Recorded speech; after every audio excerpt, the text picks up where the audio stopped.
ಟುನಿಗುಬ್ಬಚ್ಚಿಯ ಬಗ್ಗೆ ಊರಿನಲ್ಲಿ ಎಲ್ರಿಗೂ ಗೊತ್ತು. ಟುನಿಯ ಮನಸ್ಸು ತುಂಬಾನೇ ಒಳ್ಳೆ ಮನಸ್ಸು. ಆ ಊರಿನ ಮಧ್ಯದಲ್ಲಿ ಟುನಿಗುಬ್ಬಚ್ಚಿಗೆ ಒಂದು ದೊಡ್ಡ ಮನೆ ಇತ್ತು. ಟುನಿಗೆ ಒಂದೊಳ್ಳೆ ಅಭ್ಯಾಸ ಇತ್ತು. ಮನೆಗೆ ಬರುವ ಅತಿಥಿಗಳನ್ನ ಅವಳು ದೇವ್ರ ತರ ನೋಡ್ಕೊಳ್ತಿದ್ಲು. ಅವ್ರ ಮನೆಗ್ ಬಂದವರಿಗೆ ಹೊಟ್ಟೆ ತುಂಬಾ ಊಟ ಹಾಕಿನೇ ಅವರು ಅಲ್ಲಿಂದ ಕಳಿಸ್ತಾ ಇದ್ಲು. ಅವಳ ಮಗಳು ಬುಜ್ಜಿಗೂ ಕೂಡ ತನ್ನ ತಾಯಿಯ ಗುಣನೇ ಇತ್ತು. ಹೀಗಿರುವಾಗ ಒಂದಿನ ಟುನಿಗುಬ್ಬಚ್ಚಿಯ ನೆಂಟ್ರಾದ ಚೋಟಿಗಿಳಿ ಹಾಗೂ ಚಿಚುಕಾಗೆ ಇಬ್ರು ಕೂಡ ಫೋನಲ್ಲಿ ಮಾತಾಡ್ತಾ ಇದ್ರು. ಹೀಗಿರುವಾಗ ಚಿಚುಕಾಗೆ, ಏ ಚೋಟು, ಏನ್ ವಿಶೇಷ? ಈ ನಡುವೆ ಎಲ್ಲೂ ಕಾಣ್ತಾ ಇಲ್ಲ, ಎಲ್ಲಾದ್ರೂ ಹೋಗಿದ್ದ? ಆವಾಗ ಚೋಟು, ಅಯ್ಯೋ ಚಿಚ್ಚು, ನಾನು ಎಲ್ಲಿಗೋಗೋದು? ಮನೆಯಲ್ಲೇ ಇದ್ದೆ. ಮನೆಯಲ್ಲಿ ಮಕ್ಕಳನ್ನ ನೋಡ್ಕೊಂಡು ಅಡಿಗೆ ಮಾಡಿ ಹಾಕೊಂಡು, ಅಯ್ಯೋ ಅಡಿಗೆ ಮಾಡಿ ಮಾಡಿ ನನಗೆ ಕೈಯೆಲ್ಲ ತುಂಬಾನೇ ನೋವಾಗ್ತಿದೆ. 1-2 ದಿನ ಯಾರಾದ್ರೂ ಅಡಿಗೆ ಮಾಡಿ ಕೊಟ್ರೆ ಚೆನ್ನಾಗಿರುತ್ತೆ. ಅಯ್ಯೋ ಚೋಟು, ನನ್ನ ಕತೆ ಕೂಡ ಅದೇ. ಮನೆಯಲ್ಲಿ ಮಕ್ಕಳಿಗೆ ಪ್ರತಿದಿನ ಅಡಿಗೆ ಮಾಡಿ ಕೊಟ್ಟು ಕೊಟ್ಟು ನನಗೂ ಕೂಡ ತುಂಬಾನೇ ಬೇಜಾರಾಗ್ಬಿಟ್ಟಿದೆ. ನನ್ ಜೊತೆ ಒಂದ್ ಐಡಿಯಾ ಇದೆ. 1-2 ದಿನ ನಾವು ಮಕ್ಳು ಮರಿನೆಲ್ಲ ಕರ್ಕೊಂಡು ಹೊರಗಡೆ ಎಲ್ಲಾದ್ರೂ ಟ್ರಿಪ್ಪಿಗೆ ಹೋದ್ರೆ? ಹೊರಗಡೆ ಹೋಗ್ಬೇಕಾ? ಸಂಬಂಧಿಕರ ಮನೆಗ? ನಮಗೆ ಅಂತ ಹೊರಗಡೆ ಯಾರಿದ್ದಾರೆ? ನಾವು ಎಲ್ಲಿಗೋಗೋದು? ಚಿಚುಕಾಗೆ ನಗುತ್ತಾ, ಅಯ್ಯೋ ಹುಚ್ಚಿ, ನಮ್ಮ ಎದುರಲ್ಲೇ ದೊಡ್ಡ ಬಕ್ರ ಇದ್ದಾಳಲ್ವಾ, ಅವಳೆ ಕಣೆ ನಮ್ಮ ತುನಿ. ಅವಳಿಗೆ ಎಲ್ಲರಿಗೆ ಉಪಚರಣೆ ಮಾಡೋದು ಅಂದ್ರೆ ತುಂಬಾ ಇಷ್ಟ. ಅವಳ ಮನೆಗೆ ಹೋಗಿ 1-2 ದಿನ ಅಲ್ಲೇ ಇದ್ದೋಗೋಣ. ಅವಳು ನಮ್ಗೆ ಚೆನ್ನಾಗಿ ಅಡಿಗೆ ಮಾಡಿಕೊಟ್ಟು ಚೆನ್ನಾಗಿ ನೋಡ್ಕೋತಾಳೆ. ಏನಂತೀಯ? ಚೋಟು ಸಂತೋಷದಿಂದ, ಅರೇ ಹೌದು ಚಿಚ್ಚು, ಒಳ್ಳೆ ಐಡಿಯಾ ಕೊಟ್ಟೆ ಹೋಗು. ತುನಿಯ ಮನೆ ಕೂಡ ನಮ್ಮ ಊರಲ್ಲೇ ಇದೆ. ಅದು ಕೂಡ ಮನೆ ದೊಡ್ಡ ವಿಶಾಲವಾಗಿದೆ. ಸರಿ, ನಾವು ಇವತ್ತೇ ಹೊರಡೋಣ. ಮಕ್ಕಳನ್ನ ರೆಡಿ ಮಾಡ್ತೀನಿ. ಹಾಗೆ ಪ್ಲಾನ್ ಹಾಕೊಂಡು ಚಿಚುಕಾಗೆ ಅವಳ ಮಗ ಚಿನ್ನು ಜೊತೆ, ಚೋಟಿಗಿಳಿ ಅವಳ ಮಗ ಬನ್ನು ಜೊತೆ ಟುನಿಗುಬ್ಬಚ್ಚಿಯ ಮನೆಗೆ ಬಂದ್ರು. ಅವಾಗ ಟುನಿ ಹಾಗೂ ಬುಜ್ಜಿ ಅವ್ರ ಮನೆಯಲ್ಲಿ ಕೂತ್ಕೊಂಡು ಮಾತಾಡ್ತಾ ಇದ್ರು. ಸರಿಯಾಗಿ ಆ ಸಮಯದಲ್ಲಿ ಇಬ್ರು ಕೂಡ ಅವರವರ ಕುಟುಂಬದ ಜೊತೆ ಟುನಿಗುಬ್ಬಚ್ಚಿಯ ಮನೆ ಬಾಗಿಲ ಹತ್ರ ಬಂದು ನಿಂತ್ಕೊಂಡಿದ್ರು. ಟುನಿ ಅವರನ್ನ ನೋಡಿ ತುಂಬಾನು ಸಂತೋಷ ಪಟ್ಲು. ಬನ್ನಿ ಬನ್ನಿ ಚಿಚ್ಚು, ಚೋಟು, ನೀವೀಗೆ ಸಡನ್ಲಿ ಮಕ್ಕಳನ್ನ ಕರ್ಕೊಂಡ್ ಬರ್ತೀರಾ ಅಂತ ನಾನು ಆಲೋಚನೆ ಕೂಡ ಮಾಡ್ಲಿಲ್ಲ. ತುಂಬಾ ಸಂತೋಷ. ಬನ್ನಿ ಬನ್ನಿ, ಒಳಗ್ ಬಂದು ಕೂತ್ಕೊಳ್ಳಿ. ಆವಾಗ ಚಿಚ್ಚು, ಅರೇ ತುನಿ, ನಿನ್ನ ನೋಡಿ ತುಂಬಾ ದಿನಗಳಾಯ್ತಲ್ವಾ, ಅದಕ್ಕೆ ನಿನ್ನ ನೋಡ್ಕೊಂಡು ನಿನ್ ಮನೆಯಲ್ಲಿ 2 ದಿನ ಇದ್ದೋಗೋಣ ಅಂತ ಬಂದು. ನಿನ್ಗೇನಾದ್ರೂ ತೊಂದ್ರೆನಾ? ಅಯ್ಯೋ ಕಷ್ಟನಾ? ಚಿಚಿ, ಹಾಗೆಲ್ಲ ಏನೂ ಇಲ್ಲ.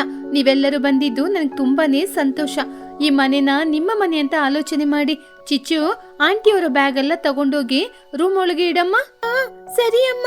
ಬನ್ನಿ ಆಂಟಿ, ಬಂದು ಮನೆಯೊಳಗೆ ಕೂತ್ಕೊಳ್ಳಿ.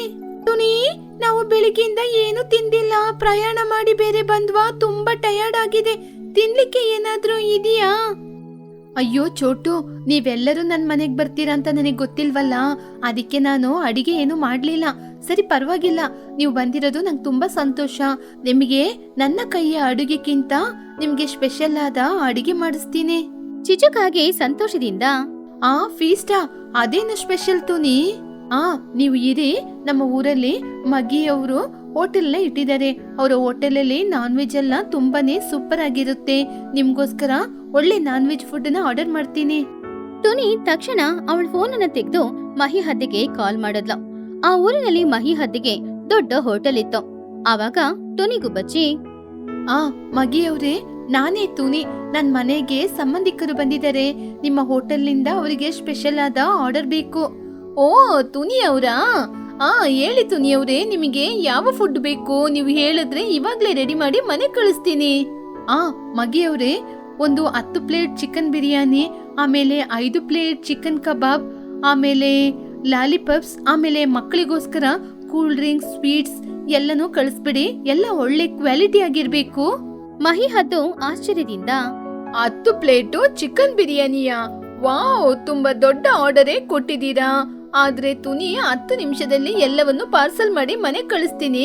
ಅಮೌಂಟ್ ನ ನೀವು ಹೇಗೆ ತಲುಪಿಸ್ತೀರಾ? ಅಯ್ಯೋ ಮಗಿಯವ್ರೆ, ಹಣಕ್ಕೆಲ್ಲ ಏನು ತೊಂದ್ರೆ ಇಲ್ಲ. ನನ್ನ ಫ್ರೆಂಡ್ಸ್ ಎಲ್ಲ ಇನ್ನು 3 ದಿನ ಇಲ್ಲೇ ಇರ್ತಾರೆ.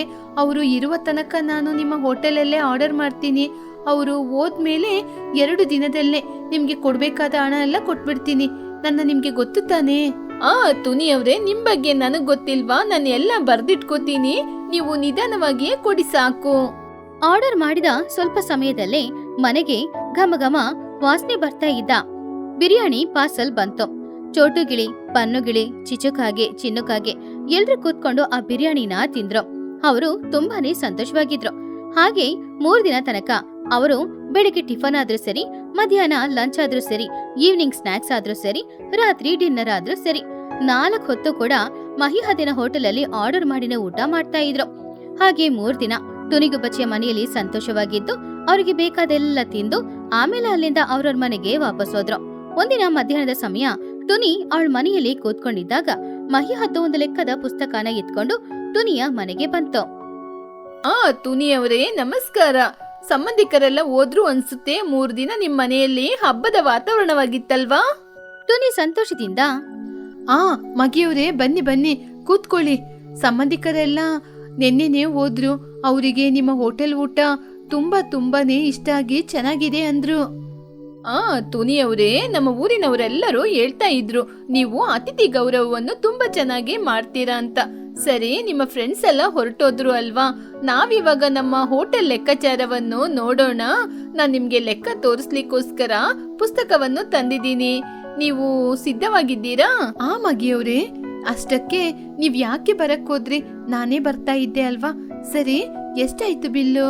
ಇಷ್ಟಕ್ಕೂ ಒಂದು 10,000, ಒಂದು 15,000 ಆಯ್ತಾ? ಮಹಿ ಪುಸ್ತಕನ ನೋಡಿ ತುನಿಯವ್ರೆ, 10,000 ಅಂತ ಹೇಳ್ತಾ ಇದ್ದೀರಾ? ನೀವು 3 ದಿನ ಫುಡ್ ಆರ್ಡರ್ ಮಾಡಿದ್ರಿ. ಅದೆಲ್ಲ ಕೂಡ ತುಂಬಾ ಕಾಸ್ಟ್ಲಿ ಆದ item. Chicken, mutton, sweet, juice ಅಂತ ಏನೇನೋ ಮಾಡಿದ್ರಿ. ಸುಮಾರು 3 ದಿನಕ್ಕೆ 2 ಲಕ್ಷ ಆಗಿದೆ. ಆವಾಗ ಟುನಿಗುಬ್ಬಚ್ಚಿ ಶಾಕ್ ಆಗಿ, ಅರೆ, ಏನ್ ಹೇಳ್ತಾ ಇದ್ದೀರಾ ಮಗಿಯವ್ರೆ? 2 ಲಕ್ಷನಾ? ನೀವೇನು ತಮಾಷೆ ಮಾಡ್ತಾ ಇದ್ದೀರಾ? ನಾನು ಒಂದಿನಕ್ಕೆ 2-3 ಸಲ ತಾನೇ ಫುಡ್ ಆರ್ಡರ್ ಮಾಡಿದೆ. ಅಷ್ಟರಲ್ಲಿ ನೀವು 2 ಲಕ್ಷ ಅಂತ ಹೇಳಿದ್ರೆ ಅದೇ ಏನ್ ಸರಿ ಆಗುತ್ತೆ? ಆವಾಗ ಬುಜ್ಜಿ ಅಲ್ಲಿಗೆ ಬಂದು, ಹೌದು ಆಂಟಿ, ನೀವು ತಪ್ಪಾಗಿ ಲೆಕ್ಕಾಚಾರ ಮಾಡಿರ್ಬೇಕು. 2 ಲಕ್ಷನ? ಅಷ್ಟಕ್ಕೆಲ್ಲ ನಮ್ಮಮ್ಮ ಫುಡ್ ನ ಆರ್ಡರ್ ಮಾಡಿರದೇ ಇಲ್ಲ. ಮಹಿಹದ್ದು ಸ್ವಲ್ಪ ಕೋಪದಿಂದ, ತುನಿಯವ್ರೆ, ನಾನೇನು ಜೋಕ್ ಮಾಡ್ತಾ ಇಲ್ಲ. ಅದು ಮಾತ್ರ ಅಲ್ಲ, ನಾನೇನು ಸುಳ್ಳು ಲೆಕ್ಕಾಚಾರ ಕೂಡ ಹಾಕ್ಲಿಲ್ಲ.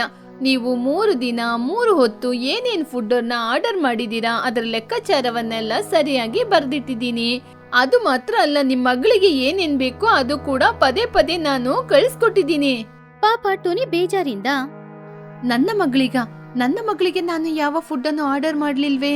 ಬುಜ್ಜಿ, ಅಮ್ಮನಿಗೆ ಗೊತ್ತಿಲ್ದೆ ನೀನೇನಾದ್ರೂ ಫುಡ್ ನ ಆರ್ಡರ್ ಮಾಡಿದ್ದಾ? ಇಲ್ಲಮ್ಮ, ನಾನು ಯಾವತ್ತೂ ಹಾಗೆ ಮಾಡಲ್ಲ.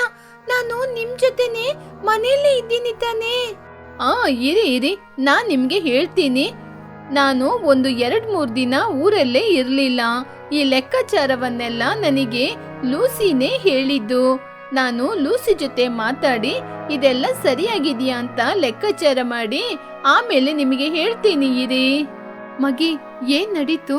ನನಗೆ ಎದೆ ಬೇರೆ ಬಡಿತ ಜಾಸ್ತಿ ಆಗ್ತಾ ಇದೆ. ಸರಿಯಾಗಿ ಹೇಳಿ. ಲೂಸಿ ನನಗೆ ಫೋನ್ ಮಾಡಿ, ಮಗಿಯವ್ರೆ, ಬುಜ್ಜಿ ಅವಳ 10 ಫ್ರೆಂಡ್ಸ್ ಜೊತೆ ಸೇರಿ ನಮ್ಮ ಅಂಗಡಿಗೆ ಬಂದಿದ್ದಾಳೆ. ಅವಳು ಎಲ್ರಿಗೂ biryani, chicken lollipop, ice cream, sweets ಎಲ್ಲ ಕೇಳ್ತಾ ಇದ್ದಾಳೆ. ಲೆಕ್ಕಾಚಾರ ಸುಮಾರು 50,000 ಆಗಿದೆ. ಅವರ ತಾಯಿ ಅಕೌಂಟಲ್ಲಿ ಬರ್ಕೊಳಕ್ಕೆ ಹೇಳಿದ್ಲು. ನಾನು ಕೂಡ ಬರ್ಕೋಬೋದಾ ಅಂತ ಕೇಳಿದ್ರು. ಹಾಗೇನೆ ಅವ್ರು 3 ದಿನ ಹಾಗೇನೆ ಬಂದು ಊಟ ಮಾಡಿದ್ರು ಅಂತ ನನಗೆ ಲೆಕ್ಕಾಚಾರವನ್ನು ಬರ್ದು ತೋರಿಸಿದ್ರು. ಆವಾಗ ಬುಜ್ಜಿ ಅಳುತ್ತಾ, ಸುಳ್ಳು ಅಮ್ಮ, ಆ ಲೂಸಿ ಆಂಟಿ ಹೇಳೋದು ಸುಳ್ಳಮ್ಮ. ನಾನು ನನ್ನ ಯಾವ ಫ್ರೆಂಡ್ಸ್ ನ ಕೂಡ ಹೋಟೆಲಿಗೆ ಕರ್ಕೊಂಡು ಹೋಗಿಲ್ಲ. ಆ ಆಂಟಿ ಸುಳ್ಳು ಹೇಳ್ತಾ ಇದ್ದಾರಮ್ಮ. ಆವಾಗ ಟುನಿ ಕೋಪದಿಂದ, ಬುಜ್ಜಿ, ಯಾಕೆ ನೀ ಹೀಗೆ ಮಾಡ್ದೆ? ನಾನು ಸಂಬಂಧಿಕರು ಬಂದಿದ್ದಾರೆ ಅಂತ ಸಾಲ ಮಾಡಿ ಫುಡ್ ಹಾಕಿದ್ರೆ ನೀನು ನಿನ್ನ ಫ್ರೆಂಡ್ಸ್ ನ ಕರ್ಕೊಂಡೋಗಿ ಫುಡ್ ಕೊಡ್ಸಿದೀಯಾ? ಅಮ್ಮ, ಇಲ್ಲಮ್ಮ, ನಾನು ನಿಜವಾಗ್ಲೂ ಯಾವ ತಪ್ಪು ಮಾಡಿಲ್ಲ. ಆ ಲೂಸಿ ಆಂಟಿಗೆ ನಾವಂದ್ರೆ ಇಷ್ಟ ಇಲ್ಲ ಅಲ್ವಾ? ಅದಕ್ಕೆ ನಮ್ಗೆ ಮೋಸ ಮಾಡ್ಬೇಕು ಅಂತ ಈ ರೀತಿ ಏನೋ ಕತೆ ಕಟ್ಟಿದ್ದಾರೆ. ಬುಜ್ಜಿ, ಲೂಸಿ ಯಾಕೆ ನನ್ ಜೊತೆ ಸುಳ್ಳು ಹೇಳ್ಬೇಕು? ಲೂಸಿ ಸುಮಾರು ವರ್ಷದಿಂದ ನನ್ ಜೊತೆ ನಂಬಿಕೆಯಿಂದ ಕೆಲಸ ಮಾಡ್ತಾ ಇದ್ದಾರೆ. ಅವ್ರು ಯಾಕೆ ಸುಳ್ಳು ಹೇಳ್ಬೇಕು? ಇಲ್ಲಿ ನೋಡಿ ತುನಿಯವ್ರೆ, ನನ್ನ 2 ಲಕ್ಷ ಹಣವನ್ನು ನನಗೆ ಇವಾಗ್ಲೇ ಸೆಟಲ್ ಮಾಡಿ. ಟುನಿ ಮಹಿ ಹತ್ರ ಕೈ ಮುಗ್ದು ಅಳುತ್ತಾ, ಮಗಿಯವ್ರೆ, ನನ್ ಮಾತ್ ಕೇಳಿ. ನನ್ ಮಗಳು ಬುಜ್ಜಿ ಅಂತವಳಲ್ಲ. ಅಷ್ಟಕ್ಕೂ 2 ಲಕ್ಷ ಹಣ ಸಡನ್ಲಿ ಕೇಳಿದ್ರೆ ನಾನು ಎಲ್ಲಿಂದ ತಂದ್ಕೊಡೋದು? ಅದಕ್ಕೆ ಮಹಿ, ತುನಿಯವ್ರೆ, ಹಾಗೆ ಹೇಳಿದ್ರೆ ಹೇಗೆ? ನನಗೂ ನನ್ನ ವ್ಯಾಪಾರ ಮುಖ್ಯ ಅಲ್ವಾ? ನೀವು 2 ದಿನದಲ್ಲಿ ಕೊಡ್ತೀನಿ ಅಂತ ಹೇಳಿದ್ರಿ. ಇವಾಗ ಆಗಲ್ಲ ಅಂದ್ರೆ ಏನ್ ಮಾಡೋದು? ಟುನಿ ತಕ್ಷಣ ಅವಳ ಬ್ಯಾಂಕ್ ಅಕೌಂಟ್ ಅಲ್ಲಿ ಎಷ್ಟು ಅಮೌಂಟ್ ಇದೆ ಅಂತ ನೋಡಿದ್ಲು. ಅದ್ರಲ್ಲಿ ಬರೀ 1.5 ಲಕ್ಷ ಮಾತ್ರ ಇತ್ತು. ಉಳಿದ ಹಣಕ್ಕೆ ಏನ್ ಮಾಡೋದಂತ ಅವಳಿಗೆ ಅರ್ಥ ಆಗ್ಲಿಲ್ಲ. ಮಗಿಯವ್ರೆ, ನನ್ನ ಅಕೌಂಟಲ್ಲಿ 1,50,000 ಮಾತ್ರ ಇರೋದು. ಇವಾಗ 1.5 ಲಕ್ಷನ ಕೊಡ್ತೀನಿ. 50,000ನ ನಿಧಾನವಾಗಿ ತೀರಿಸ್ತೀನಿ. ಆಗೋದಿಲ್ಲ ತುನಿಯವ್ರೆ, ನನ್ನ ಹಣ ಇವತ್ತೇ ನನಗೆ ಸೆಟ್ಲ್ ಆಗ್ಬೇಕು. ಇಲ್ಲದಿದ್ರೆ ಊರಿನವ್ರನ್ನ ಕರೆದು ನಾನು ಪಂಚಾಯಿತಿ ಕೂಡಿಸ್ತೀನಿ. ಟುನಿ ಗುಬ್ಬಚ್ಚಿ ತುಂಬಾ ಬೇಜಾರಿಂದ, ಅಯ್ಯೋ ಮಗಿಯವ್ರೆ, ಹಾಗೆಲ್ಲ ಮಾಡಕ್ ಹೋಗ್ಬೇಡಿ. ಈ ಊರಲ್ಲಿ ಹಸಿವು ಅಂತ ಬಂದವರಿಗೆ ಹೊಟ್ಟೆ ತುಂಬಾ ಊಟ ಹಾಕೋಳು. ನೀವು ಹೋಗಿ ನನ್ನ ಮರ್ಯಾದಿನ ತೆಗಿಬೇಡಿ. ಸರಿ, ಇವಾಗ ನನ್ನ ಕೈಯಲ್ಲಿ ಹಣ ಇಲ್ಲ. ನನ್ನ ಜೊತೆ ಇರೋದು ನನ್ನ ನೆಕ್ಲೇಸು, ನನ್ನ ಬಳೆಗಳು. ಇದನ್ನ ಇಟ್ಕೊಂಡ್ರೆ ನೀವು ಹೇಳಿದ 50,000ಕ್ಕಿಂತ ಅಧಿಕ ಸಿಗುತ್ತೆ. ಇದನ್ನ ತಗೊಂಡು ನನ್ನ ಮರ್ಯಾದೆ ತೆಗಿಬೇಡಿ. ಇಲ್ಲಿಂದ ಹೊರಟೋಗಿ. ಮಹಿ ಅದು ಬೇರೆ ದಾರಿ ಇಲ್ಲ ಅನ್ನೋದ್ರಿಂದ ಆ ಒಡವೆ ಎಲ್ಲ ತಗೊಂಡು ಅಲ್ಲಿಂದ ಹೋಗ್ಬಿಡ್ತು. ಟುನಿ ಹಾಗೂ ಬುಜ್ಜಿ ಇಬ್ರು ಕೂಡ ಕೂತ್ಕೊಂಡು ಜೋರಾಗಿ ಅಳ್ತಾ ಇದ್ರು. ಟುನಿಗೆ ಏನ್ ಮಾಡುದು ಅಂತ ಅರ್ಥನೇ ಆಗ್ಲಿಲ್ಲ. ಇವಾಗ ಬ್ಯಾಂಕ್ ಬ್ಯಾಲೆನ್ಸ್ ಕೂಡ 0. ಮನೇಲಿದ್ದ ಒಡವೆ ಎಲ್ಲಾನು ಕೂಡ ಕೊಟ್ಟಾಯ್ತು. ಏನ್ ಮಾಡುದ ಅಂತ ಅವಳಿಗೆ ಅರ್ಥ ಆಗ್ಲಿಲ್ಲ. ನಾನು ಅತಿಥಿ ಮರ್ಯಾದೆ ಮಾಡಿ ಇವತ್ತು ನಡು ರಸ್ತೆಯಲ್ಲಿ ನಿಂತಿದ್ದೀನಿ. ಆ ಲೂಸಿ ನಮ್ನ ಮೋಸ ಮಾಡಿ ಯಾಮರ್ಸಿದಾಳೆ. ಆದ್ರೆ ನಾವು ಇನ್ನೂ ಸಾಲ ತೀರಿಸ್ಬೇಕು. ನನಗೆ ಸಾಲಗಾರರಾಗಿ ಇರ್ಲಿಕ್ಕೆ ಇಷ್ಟ ಇಲ್ಲ. ಈ ಮನೆನ ಮಾರಿ ಹಣ ಕೊಟ್ಬಿಡೋಣ. ಟುನಿ ಗುಬ್ಬಚ್ಚಿ ಬೇರೆ ದಾರಿ ಇಲ್ಲದೆ ಅವಳ ದೊಡ್ಡ ಮನೆನ ಮಹಿ ಹದ್ದಿಗೆ ಮಾರಿ ಆ ಊರಿನ ಗಡಿಯಲ್ಲಿ ಒಂದು ಚಿಕ್ಕ ಗುಡಿಸಲನ್ನ ಹಾಕೊಂಡು ಅಲ್ಲಿ ಟುನಿ ಹಾಗೂ ಬುಜ್ಜಿ ಬಾಳ್ತಾ ಇದ್ರು. ಆದ್ರೆ ಟುನಿ ಧೈರ್ಯನ ಬಿಡ್ಲಿಲ್ಲ. ಅಡವಿಗೆ ಹೋಗಿ ಸೌದೆ ಕಟ್ಕೊಂಡ್ ಬಂದ್ ಮಾರೋದು, ವ್ಯವಸಾಯ ಮಾಡೋದು, ಹೀಗೆ ಎಲ್ಲ ಕೆಲ್ಸಾನು ಮಾಡಿದ್ಲು. ಇನ್ನೊಂದ್ಸಲ ಅತಿಥಿಗಳಿಗೆ ಮರ್ಯಾದೆನೇ ಇಲ್ಲ ಅಂತ ಅವಳ ಮನ್ಸಲ್ಲಿ ಅಂದ್ಕೊಂಡ್ಲು. ಹೀಗೆ ಸುಮಾರು ದಿನಗಳು ಕಷ್ಟಪಟ್ಟು ಅವರ ಹಳೆ ಮನೇನ ಬಿಡಿಸ್ಕೊಳ್ಳಷ್ಟು ಹಣನ ಕೈ ತುಂಬಾ ಸಂಪಾದನೆ ಮಾಡಿದ್ರು ತಾಯಿ ಮಗಳು ಇಬ್ರು ಸೇರಿ. ಇವಾಗ್ಲೇ ಅವ್ರಿಗೆ ತುಂಬಾನು ಸಂತೋಷವಾಗಿತ್ತು. ನಮ್ಮ ಕಷ್ಟಕ್ಕೆ ತಕ್ಕ ಪ್ರತಿಫಲ ಸಿಕ್ತಲ್ವಮ್ಮ? ನಮ್ ಜೊತೆ ಇವಾಗ ಹಣ ಬಂತಲ್ವಮ್ಮ? ನಾವು ಇವಾಗ್ಲೇ ಮಗಿ ಆಂಟಿ ಮನೆಗೆ ಹೋಗಿ ನಮ್ಮ ಹಣವನ್ನೆಲ್ಲ ಕೊಟ್ಟು ನಮ್ಮ ಮನೆನ ಬಿಡಿಸ್ಕೊಳ್ಳೋಣ. ನನಗೆ ಈ ಮನೆಯಲ್ಲಿ ಇರ್ಲಿಕ್ಕೆ ಸ್ವಲ್ಪ ಕೂಡ ಇಷ್ಟ ಇಲ್ಲ. ಆವಾಗ ಟುನಿ ಅಳುತ್ತಾ, ஆமாம்மா, இப்போ நம்ம வீட்டுக்கு போக போறோம். எனக்கு ரொம்ப சந்தோஷமா இருக்கு. நம்ம வீடு நம்மளுக்கே கிடைக்க போகுது. இதை விட சந்தோஷம் வேற என்ன? ಸರಿಯಾಗಿ ಆ ಸಮಯದಲ್ಲೇ ಟುನಿ ಗುಬ್ಬಚ್ಚಿಯ ಫೋನ್ ರಿಂಗ್ ಆಯ್ತು. ಟುನಿ ಹೋಗಿ ಆ ಕಾಲ್ ಅಟೆಂಡ್ ಮಾಡಿದ್ಲು. ಆವಾಗ ಆ ಕಡೆ ಚಿಚುಕಾಗೆ ತುಂಬಾನು ಉತ್ಸಾಹದಿಂದ ಮಾತಾಡ್ತು. ತುನಿ, ಹೇಗಿದ್ದೀಯಾ? ನಾನೇ ನಿನ್ನ ಬೆಸ್ಟ್ ಫ್ರೆಂಡು ಚಿಚ್ಚು. ನಾವು ನಿಮ್ ಮನೆಗೆ ಬಂದಾಗ ಎಷ್ಟು ಚೆನ್ನಾಗಿ ಅತಿಥಿ ಮರ್ಯಾದೆ ಮಾಡಿದೆ. ಆ ಮನೆಯಲ್ಲಿ ತಿಂದಂತಹ ಊಟವನ್ನು ಇನ್ನೂ ನಮ್ಮಿಂದ ಮರೆಯಲು ಸಾಧ್ಯವಿಲ್ಲ. ಆವಾಗ ಟುನಿ ಗುಬ್ಬಚ್ಚಿ, ಹೌದಾ ಚಿಚ್ಚು? ಎಲ್ಲರೂ ಚೆನ್ನಾಗಿದ್ದಾರಾ? ತುನಿ, ಎಲ್ಲರೂ ಚೆನ್ನಾಗಿದ್ದಾರೆ. ಮೊನ್ನೆ ನಿನ್ ಮನೆಗೆ ಬಂದಾಗ ನೀನು ನಮ್ಗೆ ಎಷ್ಟು ಚೆನ್ನಾಗಿ ಅತಿಥಿ ಗೌರವವನ್ನು ಮಾಡಿದೆ. ಅದನ್ನೆಲ್ಲ ನಮ್ಮ ಸಂಬಂಧಿಕರಿಗೆ ಕೂಡ ನಾನು ಹೇಳಿದೆ. ಅವರು ಕೂಡ ಇಂಥವರು ಇದ್ದಾರಾ ಇನ್ನು ಅಂತ ಕೇಳಿ ಆಶ್ಚರ್ಯಪಟ್ರು. ಅದರಿಂದ ಅವ್ರನ್ನೂ ನಿಮ್ಮ ಮನೆಗೆ ಕರ್ಕೊಂಬರ್ತೀನಿ. ಈ ಸಲ ನಾನು ಚೋಟು ಮಾತ್ರ ಅಲ್ಲ, ಅವರು ನಮ್ಮ ಜೊತೆಗೆ ಬರ್ತಿದ್ದಾರೆ. ನಾಳೆ ಬೆಳಿಗ್ಗೆನೆ ಅಲ್ಲಿ ಇರ್ತೀವಿ. ಹಾಗಂತ ಹೇಳಿ ಕಾಲ್ ಕಟ್ ಮಾಡಿದ್ಲು. ಆವಾಗ ಟುನಿ ಕೈಯಲ್ಲಿದ್ದ ಫೋನ್ ಕೆಳಗಡೆ ಬಿದ್ದೋಯ್ತು. ಅವಳ ಹೃದಯ ಬಡಿತ ತುಂಬಾ ಹೆಚ್ಚಾಗ್ತಾ ಇತ್ತು.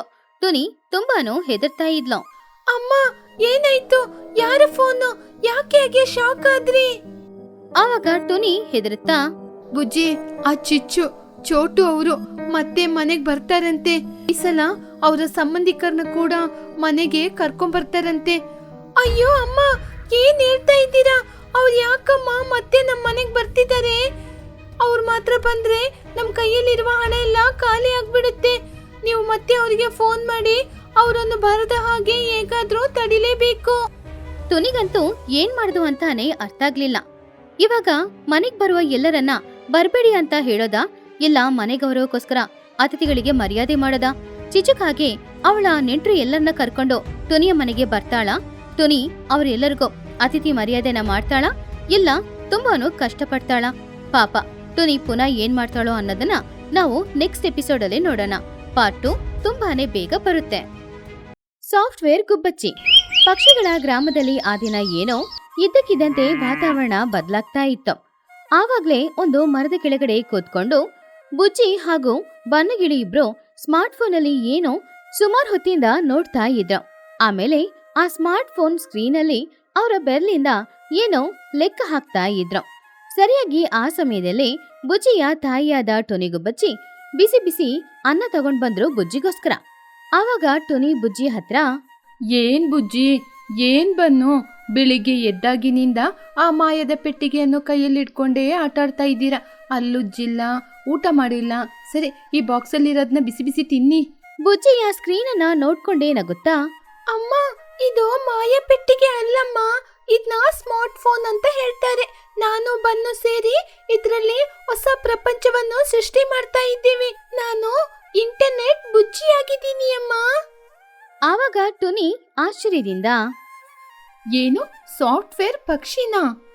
ಅದೆಲ್ಲಮ್ಮ, ಕಾಗೆನ ನೋಡಿದ್ದೀನಿ, ಪಾರಿವಾಳನ ನೋಡಿದ್ದೀನಿ, ರಾಮಗಿಳಿನ ಕೂಡ ನೋಡಿದ್ದೀನಿ. ಹೌದು, ಸಾಫ್ಟ್ವೇರ್ ಅಂದ್ರೆ ಏನಮ್ಮ? ಬನಗಿಳಿ ತುಂಬಾನೇ ಉತ್ಸಾಹದಿಂದ, ಆಂಟಿ, ಸಾಫ್ಟ್ವೇರ್ ಅಂದ್ರೆ ಏನು ಅಂತ ನಾನು ಹೇಳ್ತೀನಿ. ನಾವು ಪ್ರತಿದಿನ ಮಾಡುವಂತ ಕೆಲಸವನ್ನು ಅತಿ ಸುಲಭವಾಗಿ ತುಂಬಾ ಫಾಸ್ಟ್ ಆಗಿ ಮಾಡುವಂತ ಒಂದು ನಿಯಮವನ್ನು ಸಾಫ್ಟ್ವೇರ್ ಅಂತ ಹೇಳ್ತಾರೆ. ಇದ್ರಿಂದ ಈ ಪಕ್ಷಿಗಳ ಗ್ರಾಮದಲ್ಲಿ ನಮ್ಮ ಕೆಲಸಗಳು ಸುಲಭವಾಗಿ ಆಗುತ್ತೆ. ಆವಾಗ ಟೊನಿ, ಅರೇ ಬನ್ನು, ನಮ್ಮ ಕಷ್ಟಕ್ಕೆ ಇದು ಹೇಗೇನೋ ಸಹಾಯ ಮಾಡುತ್ತೆ. ಹಾಗಾದ್ರೆ ನಾವು ಹೊರಗಡೆ ಹೋಗಿ ಕಷ್ಟಪಟ್ಟು ಕೆಲಸ ಮಾಡೋದೇ ಬೇಡ್ವಾ? ಈ ಸಣ್ಣ ಪೆಟ್ಟಿಗೆ ಆ ರೀತಿ ಏನೋ ಅದ್ಭುತವನ್ನು ಮಾಡುತ್ತೆ. ಹೌದಮ್ಮ, ಸುಲಭವಾಗಿ ಮುಗಿಯುತ್ತೆ. ನಮ್ಮ ಚೋಟು ಆಂಟಿಯವರ ಅಂಗಡಿ ಇದೆ ಅಲ್ವಾ, ಅಲ್ಲಿ ಎಷ್ಟು ಪಕ್ಷಿಗಳು ವಸ್ತುಗಳು ತಗೊಳ್ಳಿಕ್ಕೆ ಕ್ಯೂ ಅಲ್ಲಿ ನಿಂತ್ಕೋತಾರೆ. ಆದ್ರೆ ಇದ್ರಲ್ಲಿ ಆರ್ಡರ್ ಮಾಡಿದ್ರೆ ಸಾಕು. ಹಾಗೇನೆ ನಮ್ಮ ಚಿಚ್ಚು ಆಂಟಿ, ಮಗಿ ಆಂಟಿ ಇವರೆಲ್ಲರೂ ನೀರಿಗೋಸ್ಕರ ಎಷ್ಟೊಂದು ಕಷ್ಟಪಡ್ತಾರೆ. ಆದ್ರೆ ಇದರಲ್ಲಿ ಸುಲಭ ಮಾರ್ಗವಾಗಿ ನಾನು ಮತ್ತು ಬನ್ನು ಸೇರ್ಕೊಂಡು ಹೊಸ ಸಾಫ್ಟ್ವೇರ್ ಅನ್ನು ಉತ್ಪತ್ತಿ ಮಾಡಿದೀವಿ. ಆವಾಗ್ಲೇ ಆ ಕಡೆ ಬರ್ತಾ ಇದ್ದ ಚೋಟಿಗಿಳಿ ಲೂಸಿ ಪಾರಿವಾಳ ಮಕ್ಕಳು ಮಾತಾಡ್ತಿರೋದನ್ನ ಕೇಳಿ ತುಂಬಾನು ಆಶ್ಚರ್ಯಪಟ್ಟು ಅಲ್ಲಿಗೆ ಬಂದ್ರು. ಆವಾಗ ಚೋಟುಗಿಳಿ, ಏನೋ ಬನ್ನು, ನನ್ನ ಹೆಸರನ್ನ ಹೇಳ್ತಾ ಇದ್ದೀರಾ? ನಾನು ಪ್ರತಿದಿನ ಅಂಗಡಿಗೆ ಹೋಗಿ ವಸ್ತುಗಳ ಲೆಕ್ಕಾಚಾರ ಮಾಡೋದು ಎಲ್ಲನೂ ನಂಗೆ ಕಷ್ಟ ಆಗ್ತಾ ಇದೆ. ಇದ್ರ ಮೂಲಕ ನನ್ನ ಕಷ್ಟಗಳೆಲ್ಲ ಸರಿ ಆಗುತ್ತಾ? ಅದು ಏನೋ ಆ್ಯಪ್, ಏನ್ ಮಾಡ್ಬೇಕು? ಬನ್ನು ನಗುತ್ತಾ, ಹೌದು ಮಮ್ಮಿ, ಈ ಆ್ಯಪ್ ಅನ್ನು ನಾವು ಸೃಷ್ಟಿ ಮಾಡಿರೋದು ಪ್ರತಿಯೊಂದು ಪಕ್ಷಿಗಳು ಕೂಡ ಅಂಗಡಿಗೆ ಬರದೆ ಮನೆಯಲ್ಲೇ ಕೂತ್ಕೊಂಡು ಅವರಿಗೆ ಏನು ಬೇಕು ಅದನ್ನೆಲ್ಲ ಆರ್ಡರ್ ಮಾಡ್ಕೋತಾರೆ. ನೀವು ಅಂಗಡಿಯಲ್ಲಿ ಕೂತ್ಕೊಂಡು ಅದನ್ನ ಪ್ಯಾಕ್ ಮಾಡಿ ಇಡ್ತೀರಾ. ನಾವಿಬ್ರು ಬಂದು ಅದನ್ನು ಡೆಲಿವರಿ ಮಾಡ್ತೀವಿ. ಆವಾಗ ನಿಮ್ಗೆ ಲೆಕ್ಕಾಚಾರದ ಕಷ್ಟನೂ ಇರೋದಿಲ್ಲ. ಈ ಸಾಫ್ಟ್ವೇರ್ ಎಲ್ಲನೂ ನೋಡ್ಕೊಳ್ಳುತ್ತೆ. ಲೂಸಿ ತುಂಬಾನು ಖುಷಿಯಾಗಿ, ಏನು, ಇನ್ನು ಅಂಗಡಿಗೆ ಹೋಗ್ಬೇಕಾದ ಅವಶ್ಯಕತೆ ಇಲ್ವಾ? ಆರ್ಡರ್ ಮಾಡಿದ್ರೇನೆ ಮನೆಗೆ ಬರುತ್ತಾ? ಹಬ್ಬ, ಪರವಾಗಿಲ್ಲ, ಅಂಗಡಿಗೆ ಹೋಗಿ ನಡ್ಕೊಂಡೋಗಿ ನಂಗೆ ಕಾಲ್ ನೋವು ಬರುತ್ತೆ. ಈ ಬನ್ನು ಬುಜ್ಜಿ ನಿಜವಾಗ್ಲೂ ತುಂಬಾ ಬುದ್ಧಿವಂತರು. ಆವಾಗ ಟುನಿ ಹೆಮ್ಮೆಯಿಂದ, ನೋಡಿದ್ರ, ನನ್ ಮಗಳು ಸಾಫ್ಟ್ವೇರ್ ಪಕ್ಷಿ ಅಂತ ಹೇಳ್ಕೊಳ್ತಾ ಇದ್ಲು. ನೀವ್ ಯಾರು ನಂಬ್ಲೇ ಇಲ್ಲ. ಬುಜ್ಜಿ, ಆದಷ್ಟು ಬೇಗ ಈ ಸಾಫ್ಟ್ವೇರ್ನ ಬೇಗನೆ ಸರಿ ಮಾಡಮ್ಮ. ಮಕ್ಳಿಬ್ರು ರಾತ್ರಿ ಹಗಲು ಕಷ್ಟಪಟ್ಟು ಆ ಸಾಫ್ಟ್ವೇರ್ ಆಪ್ನ ತಯಾರು ಮಾಡಿದ್ರು. ಊರಿನಲ್ಲಿರುವ ಪಕ್ಷಿಗಳಿಗೆ ಆ ಆಪ್ನ ಹೇಗೆ ಯೂಸ್ ಮಾಡೋದು ಅಂತ ಕಲ್ಸ್ಕೊಡ್ತಾ ಇದ್ರು. ಕೊನೆಗೆ ಆಪ್ ರೆಡಿ ಆದ್ಮೇಲೆ ಪಕ್ಷಿಗಳು ಎಲ್ರು ಕೂಡ ತುಂಬಾನೇ ಸಂತೋಷದಿಂದ ಆ ಆಪ್ ಅಲ್ಲಿ ಅವ್ರಿಗೆ ಬೇಕಾಗಿರುವ ಸಾಮಗ್ರಿಗಳನ್ನ ಆರ್ಡರ್ ಮಾಡಕ್ಕೆ ಶುರು ಮಾಡಿದ್ರು. ಆದ್ರಿಂದ ಚೋಟಗಿಳಿಯ ಅಂಗಡಿಯಲ್ಲಿ ತುಂಬಾನು ಕ್ಯೂ ನಿಲ್ತಾ ಇತ್ತು. ವಾವ್, ಈ ಬುಜ್ಜಿ ಬನ್ನು ಇಬ್ರು ಸೇರ್ಕೊಂಡು ಹೊಸ ಸಾಫ್ಟ್ವೇರ್ನ ಅಪ್ಲೋಡ್ ಮಾಡಿದ್ದಾರೆ. ಇದರ ಮೂಲಕ ನನಗೆ ಬೇಕಾದ ಎಲ್ಲ ಹಣ್ಣು ತರಕಾರಿನ ತಗೋಬಹುದು. ನನಗೆ ಬೇಕಾದ ಸೀಬೆಕಾಯಿ ಕೂಡ ನನ್ನ ಮನೆ ಮುಂದೆ ಬಂದಿದೆ. ಹೌದು ಮಗಿಯವ್ರೆ, ನನಗಂತೂ ಬಿಸಿಲಲ್ಲಿ ಹೊರಗಡೆ ಹೋಗ್ಬೇಕಾದ ಅವಶ್ಯಕತೆನೇ ಇಲ್ಲ. ಈ ಸಾಫ್ಟ್ವೇರ್ ಪಕ್ಷಿ ಎಲ್ಲನೂ ಮಾಡಿಕೊಟ್ಟಿದ್ದಾಳೆ. ಊರಿನಲ್ಲಿ ಪಕ್ಷಿಗಳೆಲ್ಲರೂ ಸಂತೋಷವಾಗಿದ್ದಾಗ ಅದನ್ನ ನೋಡಿ ತಡ್ಕೊಳಕಾಗದೇ ಇರೋ ಒಂದು ಪಕ್ಷಿ ಇತ್ತು. ಅದೇ ನಮ್ ಚಿಚುಕಾಗೆ. ಊರಿನಲ್ಲಿ ಎಲ್ರೂ ಸಂತೋಷವಾಗಿರೋದನ್ನ ನೋಡಿ ಚಿಚುಗೆ ಕೋಪ ಬಂತು. ಆವಾಗ ಚಿಚುಕಾಗೆ ಕೋಪದಿಂದ, ಏ ಚಿನ್ನು, ನೋಡ್ದಾ, ಆ ತುನಿಯ ಮಗಳು ಸಾಫ್ಟ್ವೇರ್ ಪಕ್ಷಿ ಅಂತೆ. ನನಗೆ ಗೊತ್ತಿಲ್ಲದೆ ಅವಳು ಮಾತ್ರ ಏನೋ ಆ್ಯಪ್ನ ಏನೋ ಸೃಷ್ಟಿ ಮಾಡಿದಾಳಂತೆ. ಅವಳೇನ್ ದೊಡ್ಡ ಬುದ್ಧಿವಂತೇನಾ? ಊರಿಡೀ ಅವಳನ್ನ ಹೊಗಳ್ತಾ ಇದ್ದಾರೆ. ನಾನು ಅವಳಕ್ಕಿಂತ ಸಾಫ್ಟ್ವೇರ್ ಗೊತ್ತಾ? ಅದನ್ನು ಕೇಳಿದ ಚಿನ್ನು, ಅಯ್ಯೋ ಅಮ್ಮ, ಏನಮ್ಮ, ಯಾಕಮ್ಮ ಬುಜ್ಜಿನ ಬೈತಾ ಇದ್ದೀಯಾ? ಆ ಬುಜ್ಜಿ ಮೊಬೈಲ್ನ ಇಟ್ಕೊಂಡು ಕಷ್ಟಪಟ್ಟು ಏನೋ ಒಂದು ಆ್ಯಪ್ನ ಸೃಷ್ಟಿ ಮಾಡಿದಾಳೆ. ನೀನಂತೂ ಎಲ್ಲರನ್ನ ಬೈಕೊಂಡೇ ಕೂತಿರ್ತೀಯ. ಚಿಚು ತುಂಬಾನೇ ಕೋಪದಿಂದ, ಅಯ್ಯೋ ಹುಚ್ಚ, ಏನೋ ಅವಳ ಬಗ್ಗೆ ತುಂಬಾ ಹೆಮ್ಮೆಯಿಂದ ಮಾತಾಡ್ತೀಯ. ಸಾಫ್ಟ್ವೇರ್ ಅಂದ್ರೆ ಏನು? ಒಂದು ಬಟನ್ ಅನ್ನು ಪ್ರೆಸ್ ಮಾಡೋದು ಅಷ್ಟೇ ತಾನೇ. ನಾನು ನೋಡೋ ಅಂತ ಆ್ಯಪ್ ಅನ್ನು ಒಂದು ಸೃಷ್ಟಿ ಮಾಡ್ತೀನಿ. ಚಿಚ್ಚುವಿನ ಫಸಲು ಅಂತ ಒಂದು ಆ್ಯಪ್ ಅನ್ನು ರೆಡಿ ಮಾಡ್ತೀನಿ. ನಾನು ಎಲ್ಲರಿಗೂ ಬಿತ್ತನೆಯನ್ನು ಕೊಟ್ಟು ಅವ್ರ ಕೈಯಿಂದ ಫ್ರೀಯಾಗಿ ನನಗೆ ಬೇಕಾದ ವಸ್ತುಗಳನ್ನ ತಗೊಳ್ತೀನಿ ನೋಡು. ಚಿನ್ನು ಹೆದರ್ಕೊಂಡು, ಅಮ್ಮ ಬೇಡಮ್ಮ, ಇನ್ನೊಬ್ಬರನ್ನು ಮೋಸ ಮಾಡ್ಲಿಕ್ಕೋಸ್ಕರ ಈ ರೀತಿ ಕೆಲಸ ಎಲ್ಲ ಮಾಡಕ್ ಹೋಗ್ಬೇಡಿ. ಈಗೆಲ್ಲ ಮಾಡಿದ್ರೆ ಕೊನೆಗೆ ನಮಗೇನೆ ಮೋಸ ಆಗದಮ್ಮ, ಬೇಡ. ಏನೋ ಮಾತಾಡ್ತಾ ಇದೀಯಾ? ನಾನೋಗಿ ಬುಜ್ಜಿ ಜೊತೆ ಎಲ್ಲವನ್ನೂ ಕಲ್ತ್ಕೋಬೇಕಾ? ನೀನ್ ಬೇಕಾದ್ರೂ ನೋಡ್ತಾ ಇರೋ, ಅವಳು ಆ್ಯಪ್ನ ಹೇಗೆ ನಾನು ಹೊಡೆದಾಕ್ತೀನಿ ಅಂತ ಅವಳೇ ನೇರವಾಗಿ ನನ್ ಕೈ ಕೆಳಗ್ ಬರ್ಬೇಕು. ಆ ದಿನ ರಾತ್ರಿ ಎಲ್ರೂ ಮಲಗಿ ನಿದ್ರೆ ಮಾಡ್ತಾ ಇದ್ದಾಗ ಚಿಚುಕಾಗೆ ಎದ್ದು ಬುಜ್ಜಿ ಹಾಗೂ ಬನ್ನೋನ ಹುಡ್ಕೊಂಡು ಹೋದ್ಲು. ಅವರಿಬ್ರು ಮನೆ ಹೊರಗಡೆ ಮರದ ಕೆಳಗಡೆ ಮಲ್ಕೊಂಡಿದ್ದಾಗ ಅವ್ರ ಹತ್ರ ಇದ್ದ ಆ ಸ್ಮಾರ್ಟ್ ಫೋನ್ನ ತಗೊಂಡು ಏನೇನೋ ಬಟನ್ನ ಪ್ರೆಸ್ ಮಾಡ್ತಾ ಇತ್ತು. ಆವಾಗ ಚಿಚು ಮನ್ಸಲ್ಲಿ, ಇವಾಗ ನೋಡು ಬುಜ್ಜಿ, ನಿನ್ನ ಸಾಫ್ಟ್ವೇರ್ ಅಲ್ಲಿ ನಾನು ದೊಡ್ಡ ಹುಳವನ್ನೇ ಬಿಡ್ತೀನಿ ನೋಡು. ಅದಕ್ಕೆ ಏನೋ ವೈರಸ್ ಗೀರಸ್ ಅಂತಾರಲ್ಲ, ಇವಾಗ ನಿನ್ನ ಆ್ಯಪ್ ಎಲ್ಲ ತಲೆ ಕೆಳಗಾಗುತ್ತೆ. ನಾಳೆ ನಿನ್ನ ಆರ್ಡರ್ ಎಲ್ಲ ಚೇಂಜ್ ಆಗುತ್ತೆ. ಚಿಚುಕಾಗೆ ಆಪಲ್ ಇದ್ದ ಆರ್ಡರ್ಸ್ ಮತ್ತು ಅದರ ಅಡ್ರೆಸ್ಗಳನ್ನ ಚೇಂಜ್ ಮಾಡ್ಬಿಡ್ತು. ಅಂದ್ರೆ ಮಹಿ ಹದ್ದಿನ ಆರ್ಡರ್ನ ಲೂಸಿಗೋ, ಲೂಸಿ ಆರ್ಡರ್ನ ಕುಹುಗೋ ಹಾಗೆ ಚೇಂಜ್ ಮಾಡಿಟ್ಟು ಆಮೇಲೆ ಯಾರಿಗೂ ಏನೂ ಗೊತ್ತಿಲ್ಲದೆ ಇರುವ ಹಾಗೆ ಅಲ್ಲಿಂದ ಅವಳು ಮನೆಗೆ ಹೋದ್ಲು. ಹೀಗಿರುವಾಗ ಮರುದಿನ ಬೆಳಗಾಯ್ತು. ಊರಿನಲ್ಲಿ ಏನೋ ದೊಡ್ಡ ಪ್ರಾಬ್ಲಮ್ಮೇ ನಡೀತಾ ಇತ್ತು. ಚೋಟಿಗಿಡಿಯ ಅಂಗಡಿಯ ಮುಂದ್ಗಡೆ ಎಲ್ಲ ಪಕ್ಷಿಗಳು ನಿಂತ್ಕೊಂಡಿದ್ರು. ಅವ್ರೆಲ್ರಿಗೂ ತಪ್ಪಾದ ಆರ್ಡರ್ ರಿಸೀವ್ ಆಗಿತ್ತು. ಚೋಟು, ಏನ್ ಕೆಲಸ ಮಾಡ್ತಾ ಇದೀಯಾ? ನಾನ್ ನಿನ್ಗೆ ಆರ್ಡರ್ ಮಾಡಿರೋದು ಸಿಹಿಯಾದ ಸೀಬೆಕಾಯಿ, ಆದ್ರೆ ನೀನ್ ನನ್ಗೆ ಕಳ್ಸಿರೋದು ಹಸಿಮೆಣಸಿನ್ಕಾಯಿ. ನನ್ ಗಂಟ್ಲೆಲ್ಲ ಎಷ್ಟು ಉರಿತಿದೆ ಗೊತ್ತಾ? ಆವಾಗ ಲೂಸಿ, ಹೌದು ಚೋಟು, ನಾನು ನನ್ನ ಮಕ್ಕಳಿಗೋಸ್ಕರ ಸಾಫ್ಟ್ ಆಗಿರುವ ಗಂಜಿ ಕೇಳಿದ್ರೆ ನೀನೇನೋ ಗಟ್ಟಿಯಾಗಿರುವ ಅವಲಕ್ಕಿನ ಕೊಟ್ಟು ಕಳ್ಸಿದೀಯಾ. ನನ್ ಮಕ್ಕಳೆಲ್ಲ ಅಳ್ತಾ ಇದ್ದಾರೆ. ಅದು ಮಾತ್ರನ ಬಿಲ್ಲುನ 2 ಪಟ್ಟು ಅಧಿಕ ಮಾಡಿದೀಯಾ. ಆವಾಗ ಕುಹು, ಹೌದೌದು, ನಾನು ಕೂಡ ಬೇರೆ ಏನೋ ಆರ್ಡರ್ ಮಾಡಿದೆ, ಆದ್ರೆ ನನಗೆ ತಲೆ ಕೆಳಗೆ ಆಗಿ ಬಂದಿದೆ. ಈ ಆ್ಯಪ್ ಸ್ವಲ್ಪ ಕೂಡ ಚೆನ್ನಾಗೇ ಇಲ್ಲ. ಆವಾಗ ಚೋಟು ತುಂಬಾ ಟೆನ್ಷನ್ ಆಗಿ, ಅಯ್ಯೋ ಯಾಕೆ ಎಲ್ಲರೂ ನನ್ನ ಜೊತೆ ಬಂದು ಜಗಳ ಮಾಡ್ತಾ ಇದ್ದೀರಾ? ನನ್ನ ಲೆಕ್ಕ ಕೂಡ ತಲೆ ಕೆಳಗಾಗಿ ಬದಲಾಗಿದೆ. ಆರ್ಡರ್ಗಳು ಎಲ್ಲಾನು ಚೇಂಜ್ ಆಗಿದೆ. ಏನಾಯ್ತು ಅಂತ ಗೊತ್ತಾಗ್ತಾ ಇಲ್ಲ. ಬುಜ್ಜಿ ಎಲ್ಲಿದ್ಯಮ್ಮ ತಾಯಿ? ಮೊದ್ಲು ಬಂದು ಆರ್ಡರ್ನ ನೋಡಮ್ಮ. ಟುನಿ, ಬುಜ್ಜಿ, ಬನ್ನು, ಮೂಜನಾನು ಆ ಜಾಗಕ್ಕೆ ಬಂದಾಗ ಎಲ್ರೂ ಬುಜ್ಜಿನ ನೋಡಿ ಜೋರಾಗಿ ಬೈತಾ ಇದ್ರು. ಏನ್ ಬುಜ್ಜಿ, ನೀನು ಸಾಫ್ಟ್ವೇರ್ ಪಕ್ಷಿ ಅಂತ ನಮ್ ಕಷ್ಟಕ್ಕೆ ಸಹಾಯ ಮಾಡ್ತೀಯ ಅಂತ ನಾವೆಲ್ಲರೂ ನಿನ್ನ ಬಳಿ ಬಂದ್ರೆ ನೀನೇನಂದ್ರೆ ನಮ್ಗೆ ಸಹಾಯ ಮಾಡದೆ ಉಲ್ಟಾ ಪಲ್ಟಾ ಮಾಡಿಟ್ಟಿದೀಯ. ಇನ್ ಮುಂದೆ ನಿನ್ನ ಸಾಫ್ಟ್ವೇರ್ ಬೇಡ, ನೀನು ಬೇಡ. ಅದನ್ನು ಕೇಳಿದ ಟುನಿ ಗುಬ್ಬಚ್ಚಿ, ಅಯ್ಯೋ ಮಗಿ ಅವರೇ, ಸ್ವಲ್ಪ ಸಮಾಧಾನವಾಗಿರಿ. ನನ್ ಮಗಳು ನಿಜಾಯಿತಿಯಿಂದ ಇರೋವಳು. ಏನೋ ತೊಂದರೆ ಆಗಿದೆ. ಅವಳು ತುಂಬಾ ಒಳ್ಳೆಯವಳು. ಬುಜ್ಜಿ ತುಂಬಾ ನಿಧಾನವಾಗಿ ಧೈರ್ಯದಿಂದ, ಹೌದು ಮಗಿ ಆಂಟಿ, ಚೋಟು ಆಂಟಿ, ನಮ್ಮ ಸಾಫ್ಟ್ವೇರ್ ಅಲ್ಲಿ ಏನೋ ತೊಂದರೆ ಆಗಿದೆ. ಅಂದ್ರೆ ನಮಗ್ ಗೊತ್ತಿಲ್ಲದೆ ನಮ್ಮ ಸಿಸ್ಟಮ್ ಅಲ್ಲಿ ಯಾರೋ ಏನೋ ತಪ್ಪು ಮಾಡಿದ್ದಾರೆ. ಇದಕ್ಕೆ ಹ್ಯಾಕ್ ಮಾಡೋದು ಅಂತ ಹೇಳ್ತಾರೆ. ನಾವು ಅದು ಯಾರು ಅಂತ ಖಂಡಿತವಾಗಿ ಕಂಡುಹಿಡಿದು ನಿಮ್ಮ ಸಮಸ್ಯೆಗೆ ಪರಿಹಾರವನ್ನು ಖಂಡಿತವಾಗಿ ತೋರಿಸಿಕೊಡ್ತೀವಿ. ಅದುವರೆಗೂ ನಮಗೆ ಸ್ವಲ್ಪ ಸಮಯ ಕೊಡಿ, ನಮ್ಮನ್ನು ಕ್ಷಮಿಸಿ. ನಮ್ಮ ಬುಜ್ಜಿ ತುಂಬಾನೇ ಬುದ್ಧಿವಂತಿಕೆ ಇರೋವಳು. ಇವಾಗ್ಲೇ ನಾವು ಪರಿಶೀಲನೆ ಮಾಡಿ ಎಲ್ಲೂ ತಪ್ಪು ನಡೆದಿದೆ ಅಂತ ಹೇಳ್ತೀವಿ. ಇಲ್ಲಿ ಜಗಳ ನಡೆಯೋದನ್ನೆಲ್ಲ ಚಿಚುಕಾಗೆ ದೂರದಿಂದ ನಿಂತ್ಕೊಂಡು ನೋಡ್ತಾ ಇದ್ಲು. ಅವಳಿಗೆ ತುಂಬಾನೇ ಖುಷಿ ಆಗ್ತಾ ಇತ್ತು.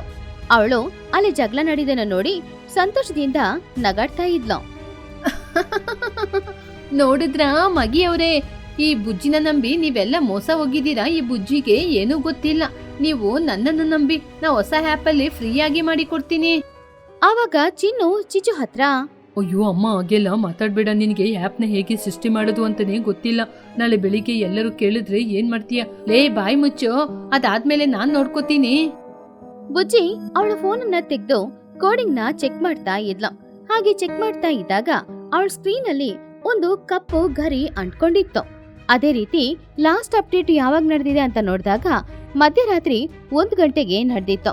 ಅದನ್ನ ನೋಡ್ತಾ ಇದ್ದಾಗ್ಲೇ ಬುಜ್ಜಿ ಗುಬ್ಬಚ್ಚಿಗೆ ಏನೋ ಒಂದು ಅನುಮಾನ ಬಂತು. ಕಳ್ಳ ಸಿಕ್ಕಾಕೊಂಡ. ನಾವು ಈ ಆ್ಯಪ್ ಅಲ್ಲಿ ಯಾವುದೇ ರೀತಿಯ ಬದಲಾವಣೆಯನ್ನು ಮಾಡ್ಲೇ ಇಲ್ಲ. ನಿನ್ನೆ ಯಾರೋ ನಮ್ಮ ಫೋನ್ ಅನ್ನು ಕಳ್ಳತನ ಮಾಡಿ ಅದರಲ್ಲಿ ಈ ರೀತಿ ಬದಲಾವಣೆಯನ್ನು ಮಾಡಿದ್ದಾರೆ. ಹೌದು, ಇದರ ಪುಕ್ಕ ಯಾರದು? ಎಲ್ರೂ ಆ ಗರಿನ ನೋಡಿದಾಗ ಅದು ಕಾಗೆ ಗರಿ ಅನ್ನೋದು ಅರ್ಥ ಆಯ್ತು. ತಕ್ಷಣ ಅವ್ರೆಲ್ರೂ ದೂರದಲ್ಲಿದ್ದ ಚಿಚುಕಾಗೆನ ನೋಡಿ ಅವಳ ಹತ್ರ ಕೋಪದಿಂದ ಬಂದ್ರು. ಏ ಚಿಚ್ಚು, ನಿಜ ಹೇಳು, ಈ ಪುಕ್ಕ ನಿಂದು ತಾನೆ? ನಿನ್ನೆ ನೀನು ಬುಜ್ಜಿಯ ಫೋನ್ ಬಳಿ ಹೋಗಿ ಏನ್ ಮಾಡ್ದೆ? ನೀನು ನಿಜ ಹೇಳದಿದ್ರೆ ಕಾಡಿನಿಂದ ಹೊರಗಾಗ್ತೀವಿ. ಆವಾಗ ಚಿಚ್ಚು ಹೆದರ್ಕೊಂಡು, ಅಯ್ಯಯ್ಯೋ ಮಗಿಯವ್ರೆ, ಇದು ನಂದಲ್ಲ. ಇದರ ರೀತಿ ಈ ಕಾಡಲ್ಲಿ ಎಷ್ಟೋ ಕಾಗೆಗಳಿದೆ. ನೀವ್ ಯಾಕೆ ಸುಮ್ನೆ ನನ್ ಮೇಲೆ ಅಪವಾದ ಹೊರಿಸ್ತಾ ಇದ್ದೀರಾ? ಇದು ನಂದಲ್ಲ. ಚಿಚ್ಚು ಅತ್ತೆ, ನೀವು ಸುಳ್ಳು ಹೇಳಿದ್ರು ಈ ಸಾಫ್ಟ್ವೇರ್ ಸುಳ್ಳು ಹೇಳೋದಿಲ್ಲ. ರಾತ್ರಿ 1 ಗಂಟೆಗೆ ನಿಮ್ಮ IP ಅಡ್ರೆಸ್ ಇಂದನೇ ಇದಕ್ಕೆ ಎಲ್ಲನೂ ಶೇರ್ ಆಗಿದೆ. ಹಾಗಾದ್ರೆ ತಪ್ಪು ನೀವು ತಾನೇ ಮಾಡಿದ್ದು, ಕಳ್ಳ ಸಿಕ್ಕಾಕೊಂಡ. ಆವಾಗ ಚಿನ್ನುಕಾಗೆ ಹೌದು ಮಗಿ ಆಂಟಿ ಅವರೇ, ನಿನ್ನೆ ರಾತ್ರಿ ನಮ್ಮ ಅಮ್ಮನೇ ಬುಜ್ಜಿಗೆ ಒಳ್ಳೆ ಹೆಸರು ಬರ್ಬಾರ್ದು ಅಂತ ಹೊಟ್ಟೆ ಕಿಚ್ಚಿಂದ ಈ ರೀತಿ ಕೆಲಸವನ್ನು ಮಾಡಿದ್ದು. ದಯವಿಟ್ಟು ನಮ್ಮನ್ನು ಕ್ಷಮಿಸಿ. ಚಿಚುಕಾಗೆ ಅವಮಾನ ತಡ್ಕೊಳಕ್ಕಾಗದೆ ತಲೆ ಬಗ್ಗಿ ನಿಂತ್ಕೊಂಡಿದ್ಲು. ಚಿಚ್ಚು, ನಿನಗೆ ನಾಚಿಕೆನೇ ಆಗಲ್ವಾ? ಮಕ್ಕಳು ಎಲ್ಲರ ಒಳಿತಿಗಾಗಿ ಈ ಆಪ್ನ ಡೌನ್ಲೋಡ್ ಮಾಡಿದ್ರೆ ನೀನು ಕೆಟ್ಟದಾಗ್ಬೇಕು ಅಂತ ಈ ರೀತಿ ಮಾಡಿದ್ರೆ ನಿಂಗೆ ನಾಚಿಕೆ ಆಗಲ್ವಾ? ಹೌದೌದು, ಈ ಚಿಚ್ಚುವಿನಿಂದ ನಿನ್ನೆ ರಾತ್ರಿ ನನ್ನ ಮಕ್ಕಳೆಲ್ಲ ತುಂಬಾ ಹಸಿವಲ್ಲಿದ್ರು. ಇವಳಿಗೆ ತಕ್ಕ ಶಿಕ್ಷೆ ಆಗ್ಲೇಬೇಕು. ಚಿಚ್ಚು, ಸಾಫ್ಟ್ವೇರ್ ಅನ್ನೋದು ಇನ್ನೊಬ್ರಿಗೆ ಸಹಾಯ ಮಾಡ್ಲಿಕ್ಕಿರೋದು. ನೀನೀಗೆ ಮಾಡಿದ್ದು ತಪ್ಪು. ಬುಜ್ಜಿ ಜೊತೆ ನೀನು ಕ್ಷಮೆ ಕೇಳು. ಆವಾಗ ಚಿಚ್ಚು ಅಳುತ್ತಾ, ಬುಜ್ಜಿ, ನನ್ನ ಕ್ಷಮಿಸಮ್ಮ. ನಿನಗೆ ಬರುವ ಒಳ್ಳೆ ಹೆಸರನ್ನು ಹಾಳು ಮಾಡ್ಬೇಕು ಅಂತಾನೆ ನಾನು ಈ ರೀತಿ ಕೆಲಸ ಮಾಡಿದ್ದು. ದಯವಿಟ್ಟು ನನ್ನನ್ನು ಕ್ಷಮಿಸಿ. ಇನ್ಮುಂದೆ ಯಾವತ್ತೂ ಕೂಡ ಈ ರೀತಿ ತಪ್ಪನ್ನು ಮಾಡೋದಿಲ್ಲ. ಆವಾಗ ಬುಜ್ಜಿ ಚಿಚ್ಚುನ ನೋಡಿ, ಪರವಾಗಿಲ್ಲ ಚಿಚ್ಚು ಆಂಟಿ, ತಪ್ಪು ಮಾಡಿದಕ್ಕೆ ಕ್ಷಮೆ ಕೇಳಿದ್ರಲ್ವಾ? ಸಾಫ್ಟ್ವೇರ್ ಅಲ್ಲಿ ತಪ್ಪಾಗೋದು ಸಹಜ. ಒಬ್ಬ ಸಾಫ್ಟ್ವೇರ್ ಇಂಜಿನಿಯರ್ ಆಗಿ ಅದರಲ್ಲಿ ಬಂದ ಸಮಸ್ಯೆಯನ್ನು ಪರಿಹಾರ ಮಾಡೋದು ಸಾಫ್ಟ್ವೇರ್ ಇಂಜಿನಿಯರ್ ಕ್ರಮ. ನಾನು ಅದೇ ರೀತಿ ಮಾಡ್ತೀನಿ. ಖಂಡಿತವಾಗಿ ನನಗೆ ಇದರಲ್ಲಿ ಯಾವ ಬೇಜಾರಿಲ್ಲ. ಬುಜ್ಜಿ ಅವಳ ಫೋನ್ ತಗೊಂಡು ಆ ಕೋಡಿಂಗ್ ನೆಲ್ಲ ಚೇಂಜ್ ಮಾಡಕ್ಕೆ ಶುರು ಮಾಡಿದ್ಲು.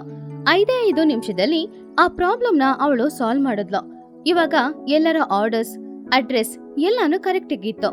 ಆವಾಗ ಕುಹು, ವಾವ್ ಬುಜ್ಜಿ, ನನ್ನ ಸಿಸ್ಟಮ್ ಅಲ್ಲಿ ಪುನಃ ನನ್ನ ಆರ್ಡರ್ಗಳು ಕರೆಕ್ಟ್ ಆಗಿ ಕಾಣಿಸ್ತಾ ಇದೆ. ನಿಜವಾಗ್ಲೂ ನೀನು ಸಾಫ್ಟ್ವೇರ್ ಬುಜ್ಜಿ.